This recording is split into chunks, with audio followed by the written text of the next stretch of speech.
The Spoken Conspiracy would like to bring you the most cutting edge technology in text to speech. More cutting edge than some computer voice that sounds good but still is fucking robotic. We'd like to bring you a presentation of a new Jack Tanner book called Endarkenment. And you're welcome to listen with your eyes away from the screen or read along. We bring you the Conspiracy Rainbow, where we will read you the Armageddon conspiracy text like you have never heard before. Yes, until this day we've always used computer voices, but one of the themes of life, and sometimes found in the Armageddon conspiracy book, is that you need to bust your ass to actually accomplish something. And it is kind of lazy to use text to speech. So I'm going to try to persevere and read to my subscribers with my own voice these books in audio format. Endarkenment. New Age Fake Enlightenment by Jack Tanner. Endarkenment by Jack Tanner. Written in 2019 by the Metamorphosis Publishing House. So we'll stop here and look at some of the subjects that will be covered in the book. I think you can see what I see. Yeah, you see what I see. I'm recording the screen, and I think we've stopped long enough at the table of contents. This book doesn't look extremely long, and we'll continue. Guru busting.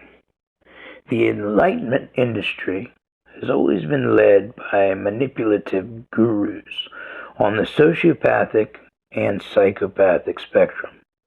These have always been amongst the most disreputable individuals on earth, on par with Abrahamic prophets. The Buddha walked out on his wife, Yasodhara, and newborn son Rahula, and rejected his father, Suddhodana, to go and seek enlightenment. That shameful example sets the tone for the pursuit of enlightenment, a thoroughly immoral, selfish, narcissistic, and antisocial activity, where all duties and responsibilities to others are abandoned in order to indulge the self. The hilarious irony is that Buddhists who deny the existence of the self are the most self-obsessed people you can find. The idea of karma is a clear marker of self-obsession. People actually believe that the vast cosmos is infatuated about what they do, as opposed to completely indifferent, and goes to all the trouble of rearranging itself to teach them personal karmic lessons.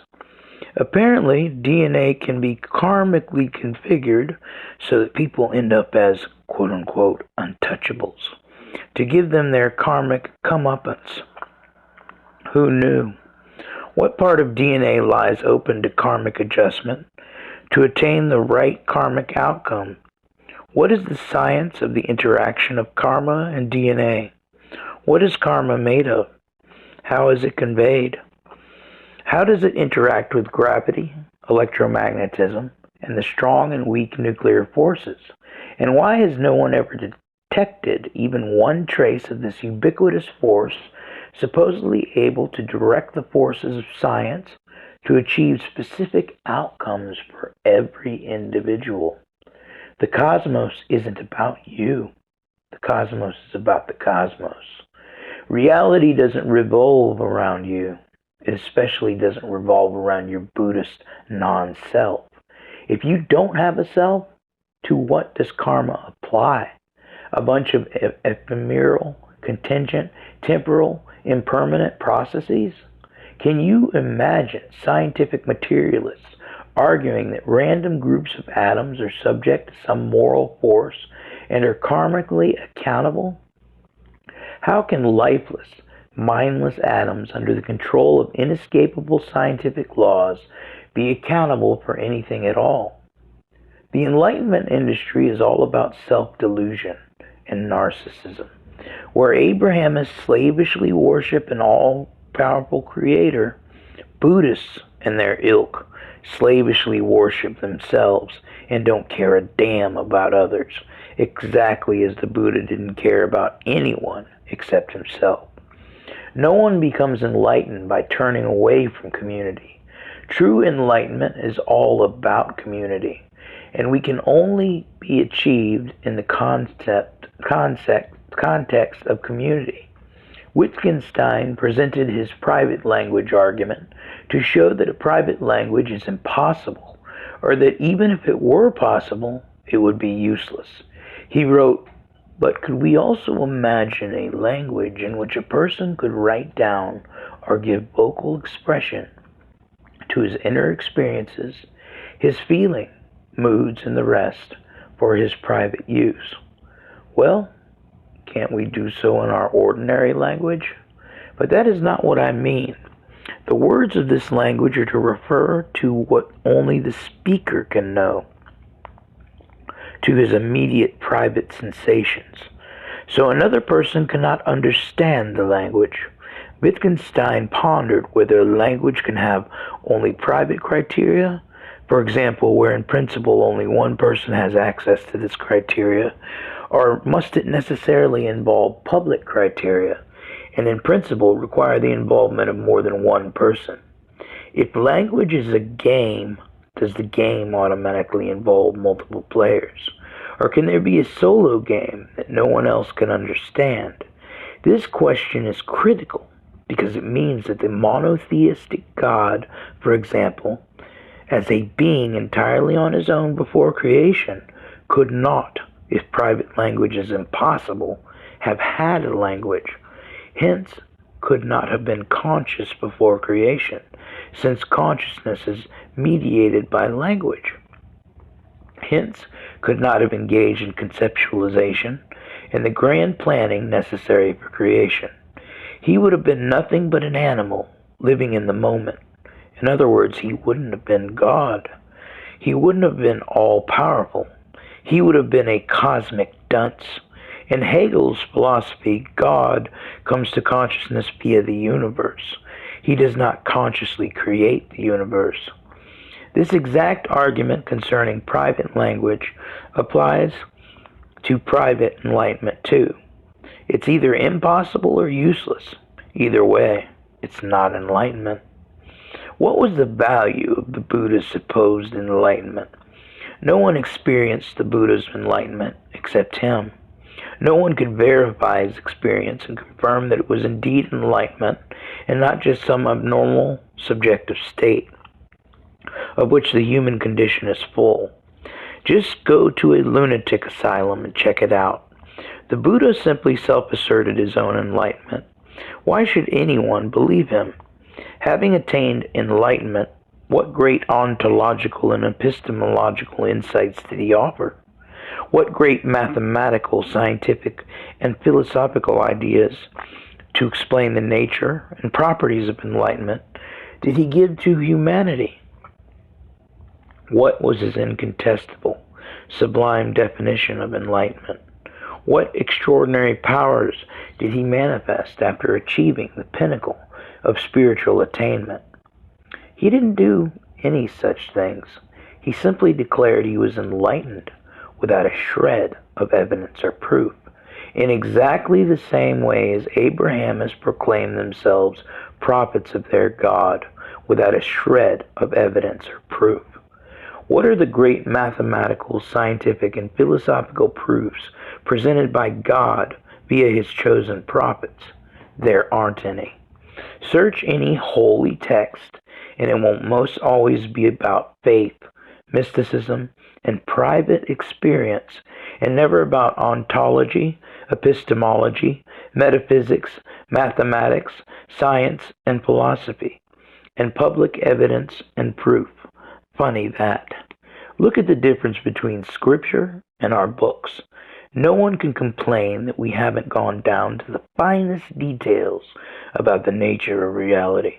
We've even provided its base formula. A formula that will in due course make humanity a divine species. How come we have done that and no prophet or guru, supposedly directly in touch with God or the cosmos, ever has?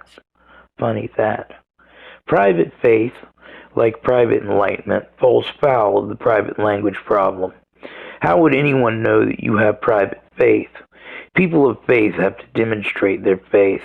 That means they have to engage in deeds, which are the theological opposite of faith. Martin Luther, the first Protestant, said he was justified by his faith, not by his deeds, upon which he poured scorn. Yet how did anyone know that Luther had any faith at all, beyond his mere assertion of the fact, using a public language and a public behavior? Private faith and private enlightenment are equally absurd. People love this enlightenment stick because it allows everyone to be a con man and a scam artist. Absolutely anyone can pretend to meditate, pretend to be mindful, pretend to be wise, pretend to be making breakthroughs, pretend to be glimpsing enlightenment and to be spending more and more time there. But where's the evidence, the proof? There's none. Beyond subjective personal testimony, what's for sure is that these wonderfully enlightened people, if we are credulous and gullible enough to actually believe them, present no insights of any worth whatsoever. They do not become great intellectuals and give humanity transcendent knowledge about existence. They don't provide incredible new mathematical, scientific, and philosophical theories that transform humanity's understanding of reality. Nothing wondrous ever happens. All these people seem to say is that they are better human beings, although, judging by their public behavior, there's no evidence of that either. Some of these people are the worst trolls on social media. Achieving enlightenment, judging by these people, seems to be a pointless and useless activity. It doesn't lead to any great advances, any great leaps of understanding, any acquisition of astounding new powers. It doesn't seem to lead to anything at all, other than smug self-assertion and narcissistic self-trumpeting. What is enlightened about that? Enlightenment is worthless if it is not transformative for the whole of humanity. Who cares about ordinary individuals going around to be claiming to be enlightened if to the quote-unquote untrained eye they seem exactly like everyone else, with no special talents, powers, insights, theories, understandings, or knowledge? Enlightenment, given the example of these people, seems to be pedestrian, trivial, dull, and wholly pointless and worthless. What great things did the Buddha do? Name even one thing.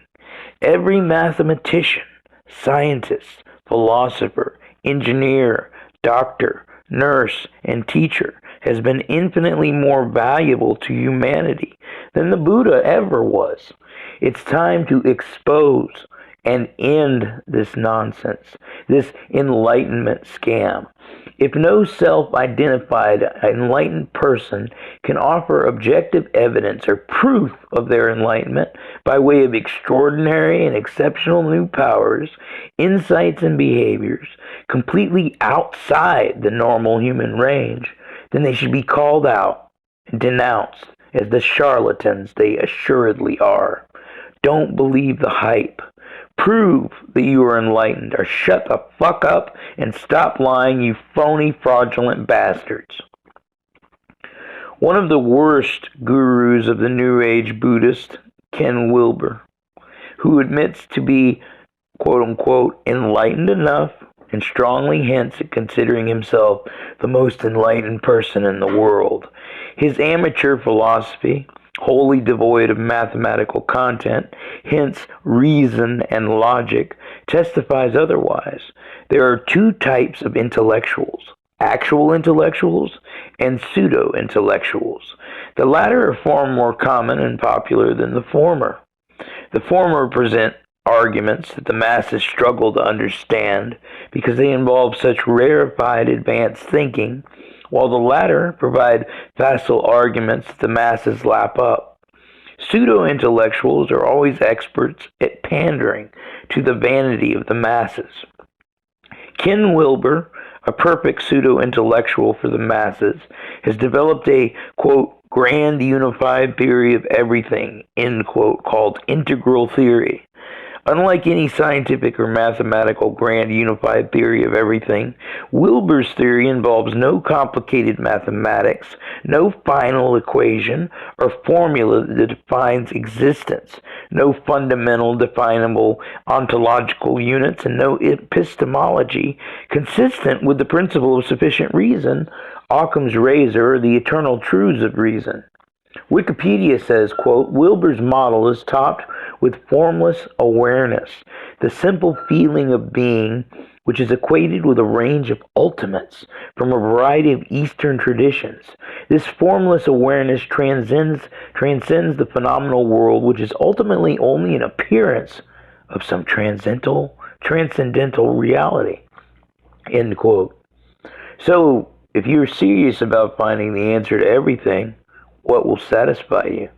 An objective scientific or mathematical formula that encapsulates the entirety of existence and explains everything?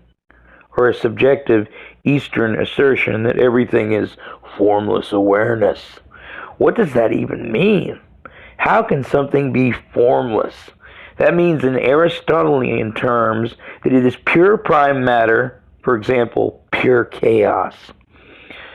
It is precisely form that applies order, intelligence, intelligibility, explicability. Without form, there's only formlessness.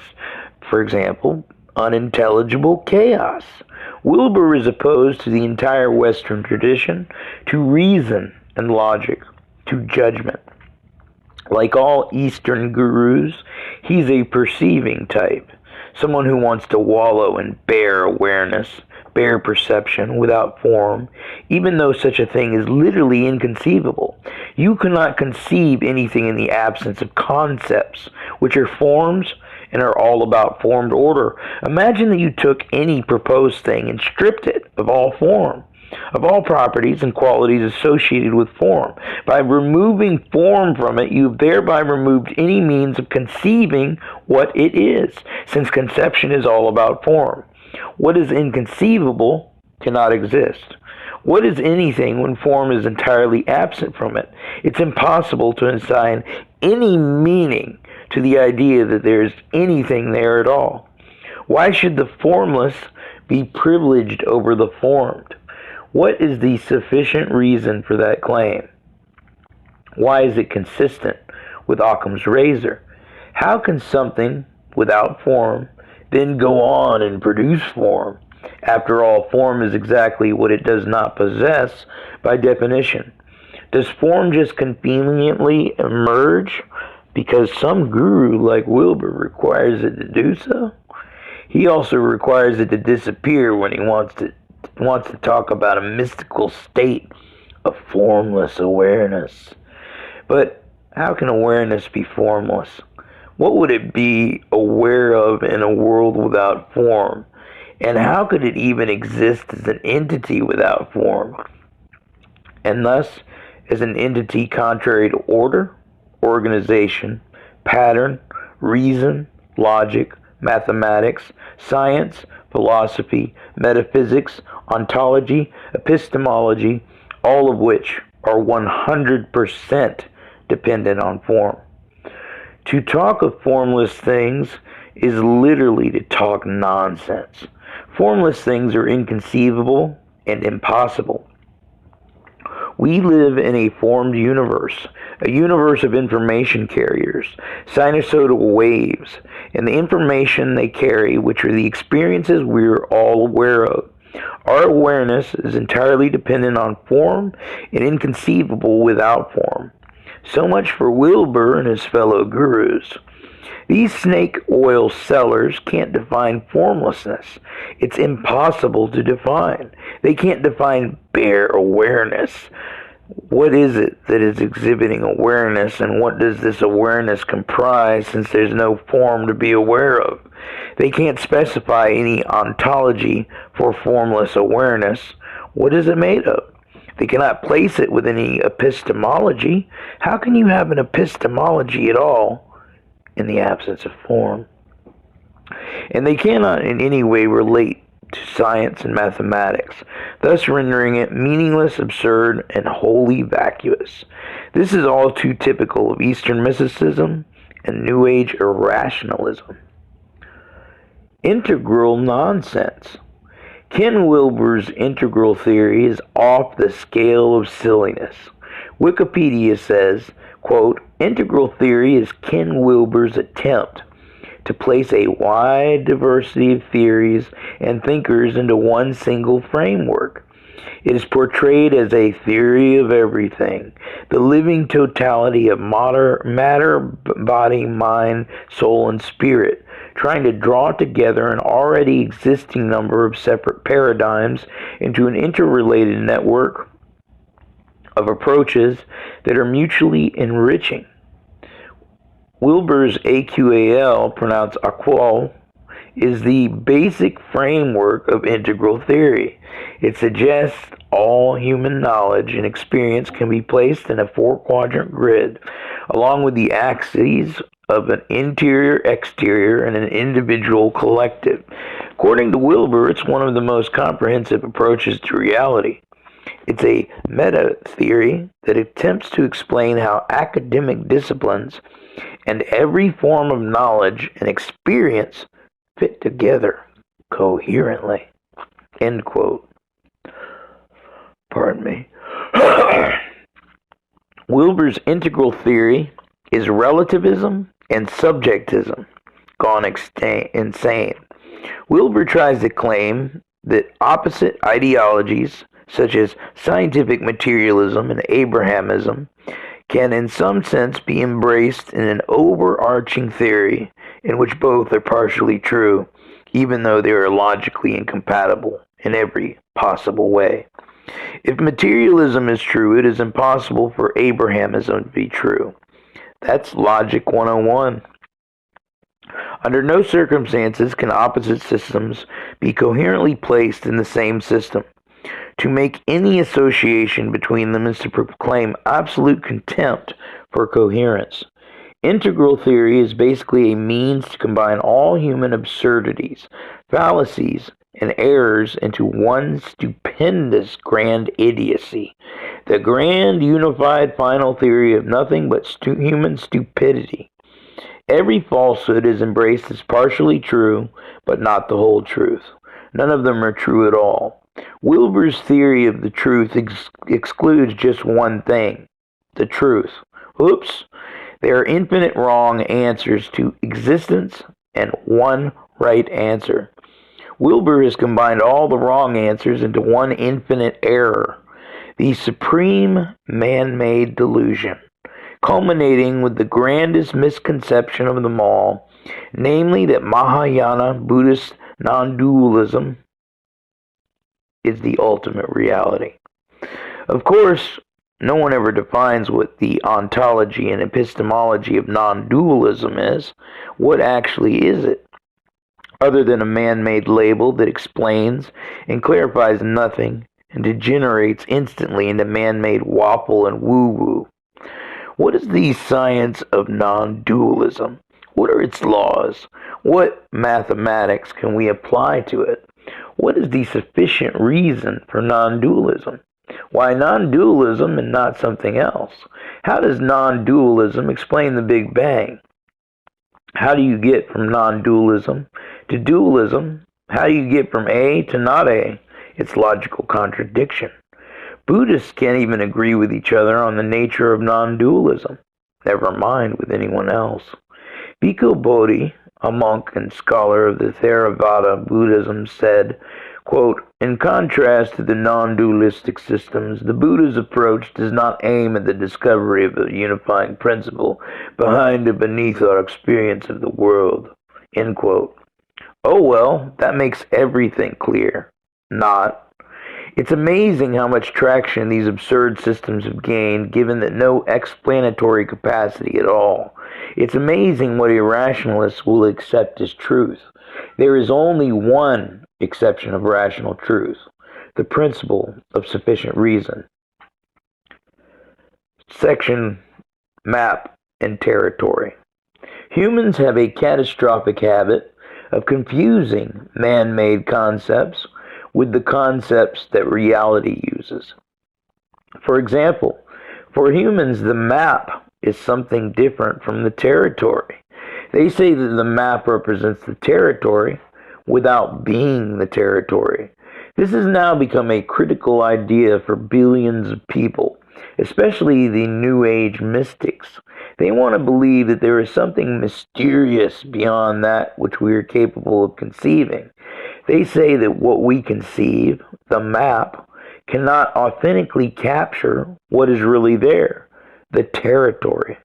Hence, we can never truly apprehend reality. In other words, they are saying that language is always separate from what language describes. Another way of saying that the map is not the territory is to say, as New Age guru Alan Watts did, that the menu is not the meal. Watts is one of the people most relied on for obscurantist bullshit. He wrote, "What we have forgotten is that thoughts and words are conventions, and that it is fatal to take conventions too seriously. A convention is a social convenience, as for example, money. But it is absurd to take money too seriously, to confuse it with real wealth. In somewhat the same way, thoughts, ideas, and words are coins for real things." What people such as Watts are claiming is that language is one thing and reality another. The former can only label the latter, they say, but never capture it. This sets up a language reality substance dualism and makes it impossible for them to interact. Language in this scheme can only artificially describe reality without actually telling us about reality. It never occurs to these people that reality, in order to be intelligible, must be language. There cannot be a language-reality substance dualism. Reality is language, which is the only way it can communicate with itself. This means that ontologically the map is the territory and the menu is the meal. For example, the language completely captures what it is describing. It is what it is describing. Clearly, this cannot be the case with any man-made language, but it is incontestably the case with reality's own language, ontological mathematics. All the objects of the world, 100% of them are mathematical functions, definable entirely and exclusively by mathematics. There is no non-mathematical territory separate from the mathematical map, no non-mathematical menu different from the mathematical meal. Absolutely everything is mathematics. This idea on its own refutes all of Eastern mysticism and New Age speculation.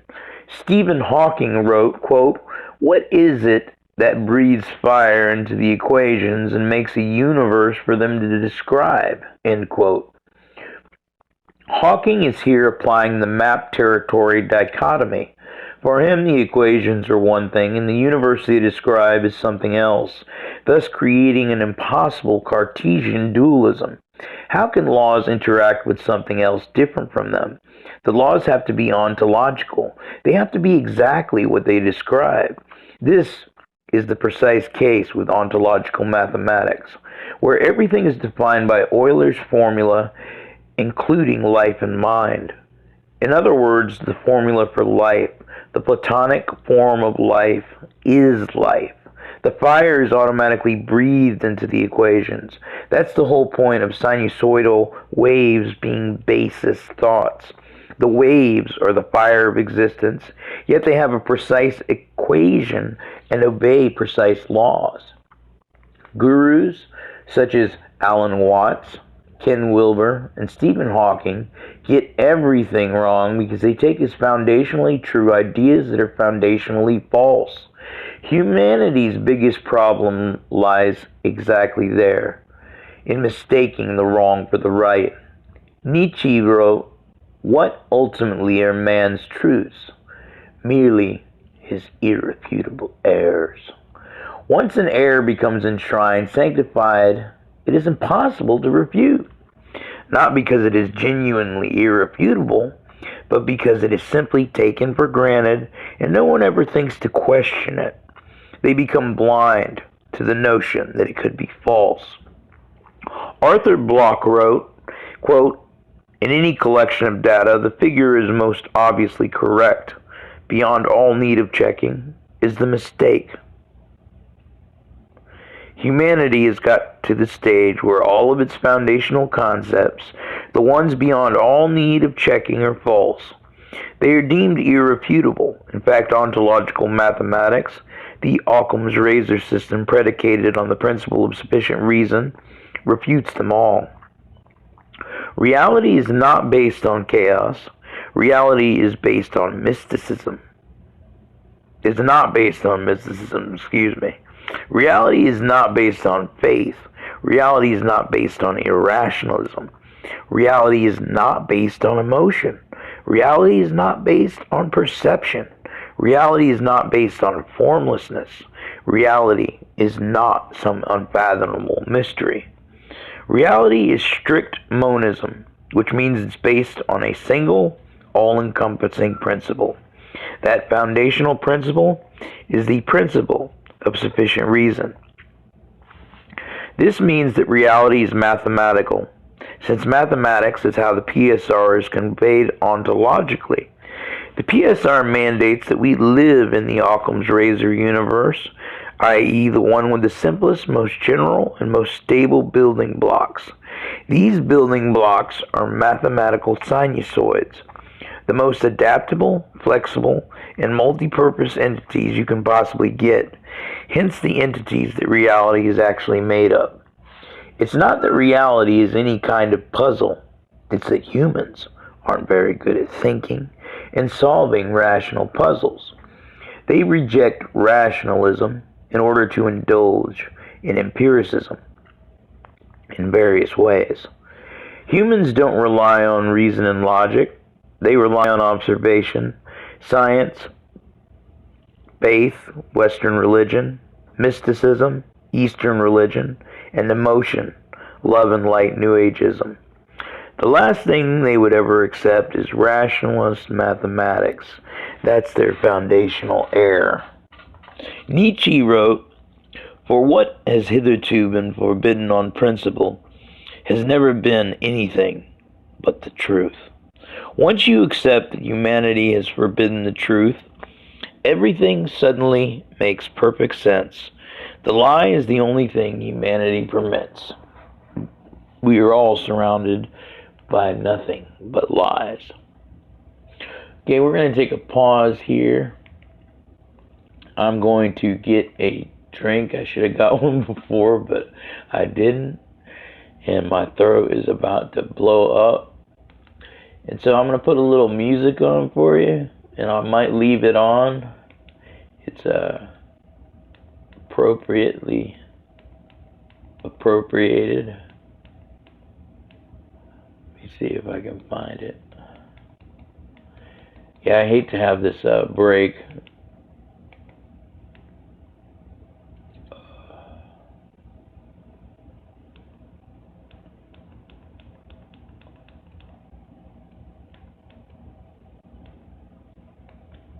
Alright, I found it. I'll be right back. And just 2 shakes of a lamb's tail.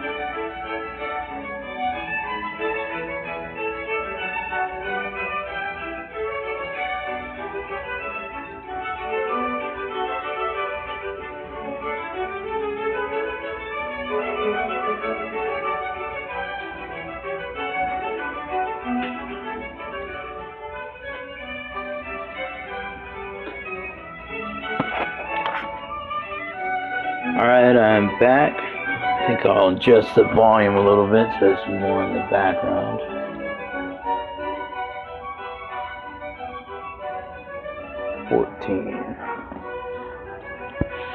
Okay, that was the end of that section. So now we're going to begin the next section, Hegel. Hegel's philosophy can be summed up as the rational alone is real. The rational is ontological. Hegel wrote, "What is rational is real, and what is real is rational." This is absolutely right, and the rational can only exist as mathematics, the ultimate expression of rationalism. The real rational cannot be anything less rational than the ultimately rational. Rationality always goes all the way. It doesn't arbitrarily stop short of its destination. It must terminate with pure analytic mathematics. Hegel wrote, "Yet Plato has proved himself to be a great mind, because the very principal and central distinguishing feature of his idea is the pivot upon which the worldwide revolution then in process turned. What is rational is real, and what is real is rational. Upon this conviction stand not philosophy only, but even every unsophisticated consciousness. From it also proceeds the view, now under the contemplation, that the spiritual universe is the natural. A rational universe is a universe based on mind, spirit, not matter.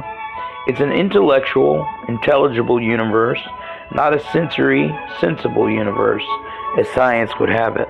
Hegel wrote, "Against the doctrine that the idea is a mere idea, figment, or opinion, philosophy preserves the more profound view that nothing is real except the idea." Hegel, in total contrast with any empiricist, insisted that the idea is the only reality, and that the idea is strictly rational.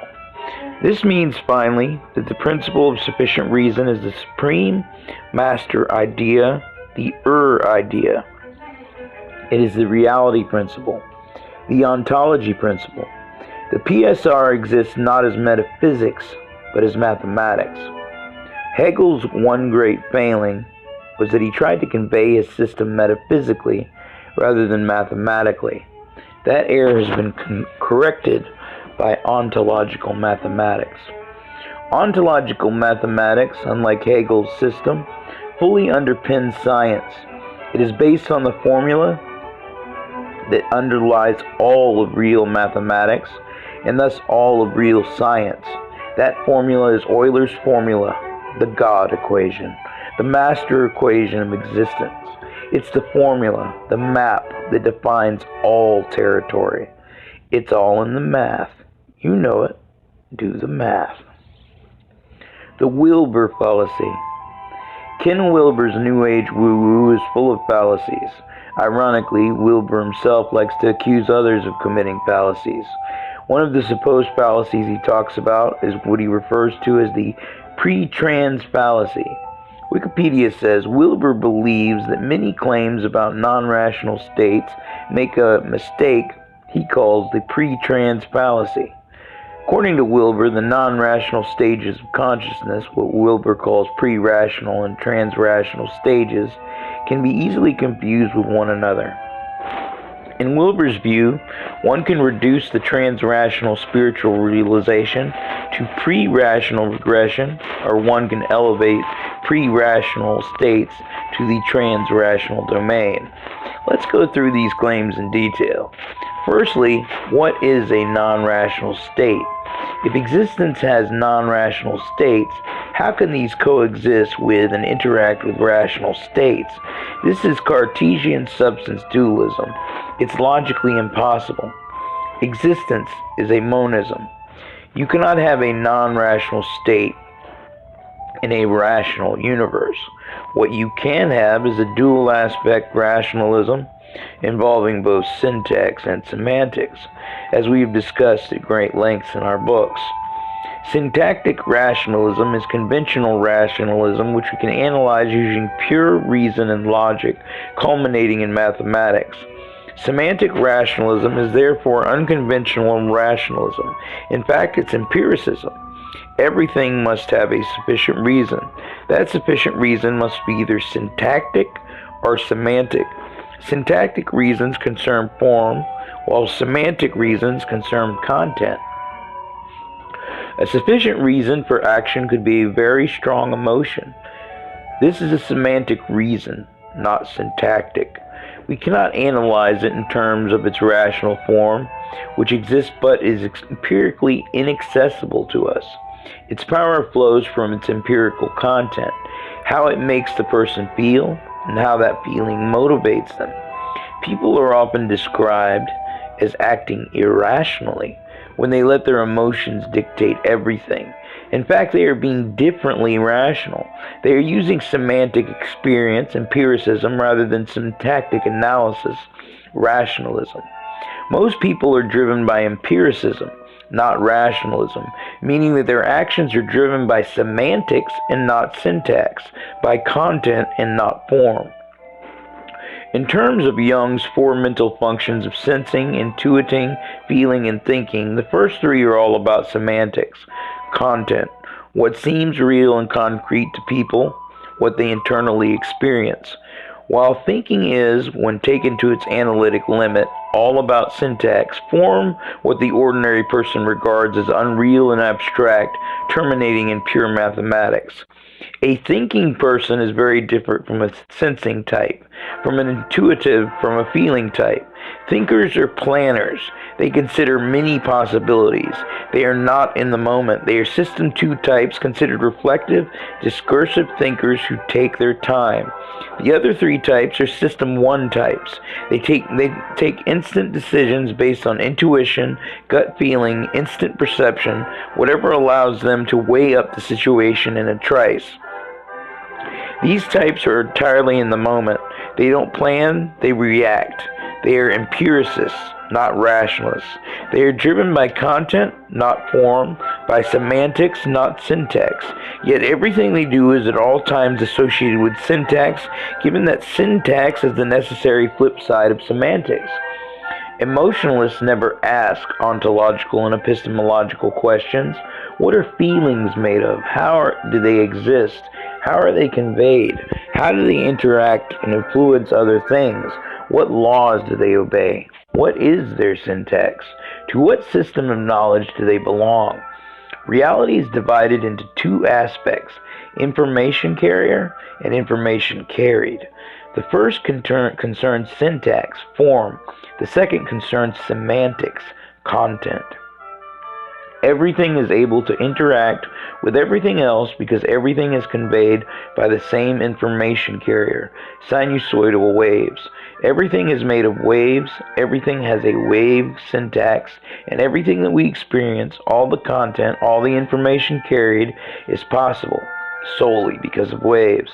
Every emotion, every intuition, every perception you experience is a wave function made of sinusoids. All of these wave functions are based on the syntax of waves. People are blind to syntax, the information carrier. They see only the semantics, the information carried, and then they regard this as a concrete reality.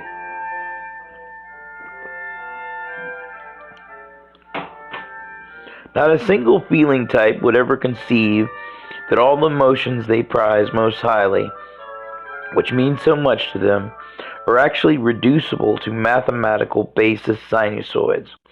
These irrationalists are incapable of linking their feelings to mathematics, even though feelings, in order to be part of the scientific world of space, time, and matter, must belong to quantifiable reality, to concrete syntax and concrete laws. There are no such things as non-rational stages. The stage is essential to Wilber's irrationalist ideology. Everything has a sufficient reason, and that will be either syntactic or semantic. So everything is rational. The issue is what type of rationality is being expressed. syntactic or semantic. There are no stages such as pre-rational, rational, and trans-rational. There is only rationality, which reduces to either syntax or semantics. Rationality is inherently dual aspect, and this is what baffles so many people. They want rationality to be a one-sided abstraction, not a two-sided concrete ontology. Trans-rational spiritual realization is simply a subjective experience that people such as Wilbur choose to imagine transcends rationality. It obviously doesn't. Nothing does. In a scientific world, you cannot have a trans-scientific experience, something that removes you from scientific reality. Exactly the same is true of ontological mathematics. There is no escape from monistic mathematical reality. Wikipedia says Wilbur claims that Freud and Jung commit this fallacy, the pre-trans fallacy. Freud considered mystical realization to be a regression to infantile oceanic states. Wilbur alleges that Freud thus commits a fallacy of reduction. Wilbur thinks that Jung commits the converse form of the same mistake by considering a pre-rational myths to reflect divine realizations.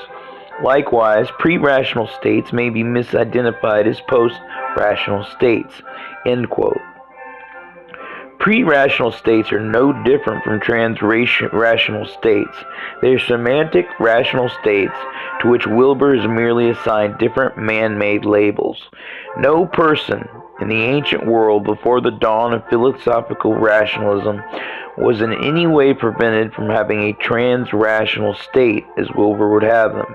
And absolutely nothing today prevents people from having pre-rational experiences as Wilbur styles them. Freud was absolutely right to regard mystical realization as a regression to infantile oceanic states. Love and light is the purest infantilism. And Jung was absolutely right to regard pre-rational myths as reflective of divine realizations in the Jungian sense. Anyone who finds Wilbur more convincing than Freud and Jung is an idiot. Wilbur is a Buddhist, conveying all of the fundamental fallacies and anti-rationalism of Buddhism.